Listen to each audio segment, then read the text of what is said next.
Doctor সাহেব তো উনি সিধা সাদা মানুষ, মিডিয়ার সাথে মোটামুটি কথা বলা যাবে এরকম একটা ধারণা আমার আছে। কিছু জিনিস আছে আমার বাইরে দিলে টিয়ার হিসেব করা যাবে না। চেয়ারটা বানাইছি আমি আপনার বর্তমান উপদেষ্টা ডক্টর ইউনূস সাহেব, ওনার জন্য বানাইছি। ডক্টর ইউনূস সাহেব তো উনি সিধা সাদা মানুষ। এখন মনে করেন যে সারা বাংলাদেশ এক নামে doctor Yunus, doctor Yunus, doctor Yunus, এক জবনায় সবারই একই জবনা ডক্টর ইউনূস। উনি খুব ভালো মানুষ এবং সারা বাংলাদেশ নাম আছে, সারা বাইরের রাষ্ট্রের নাম আছে, নোবেল পুরস্কার পাইছে। যে এনে যায় শুধু ওই ইউনূসের কথাই শুনি, যে এনে যায় ইউনূসের কথাই শুনি। উনি খুব ভালো মানুষ। চেয়ার দিলাম এই জন্যই যে চেয়ারে বসবো, চেয়ারে বসলে দেশটা সুন্দর মতো পরিচালনা করবো এবং আমার একটা আশা আছে এটুকুই যে উনি চেয়ারে বসলে আমি সাইডে দাঁড়া থাকবো, একটা ছবি উঠবো। আগে তো কোনো আমার কোনো ছিল না, পরিকল্পনাই ছিল না।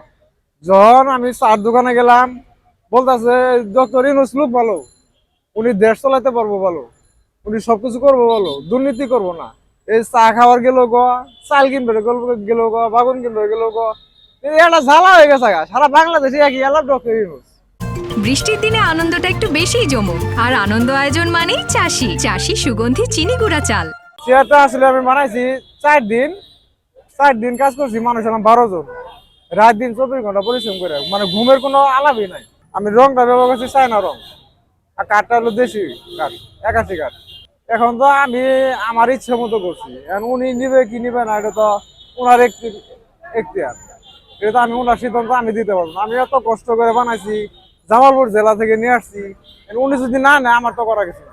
সাংবাদিক ভাইরা প্রেস ক্লাবে এখানে থাকে বা সবসময় পাওয়া যায় এটা আমি জানি, ওই হিসেবে চেয়ারটা মনে করেন ডাইরেক্ট প্রেস ক্লাবে নিয়ে আসছি। মিডিয়ার সাথে মোটামুটি কথা বলা যাবে এরকম একটা ধারণা আমার আছে। বিভিন্ন নিউজ ইউজ হয়েছে, কোনো জায়গা থেকে খবর টবরের মতো আসে না।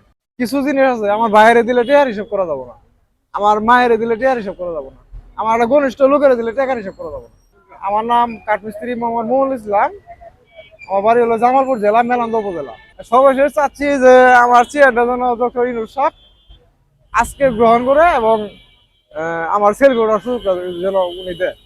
কারণ ঢাকাতে তো থাকার আমার কোনো পরিবেশ নাই, মানে কোনো জায়গাও নাই, কোনো পরিচিত লোকও নাই, তাহলে সমস্যা না।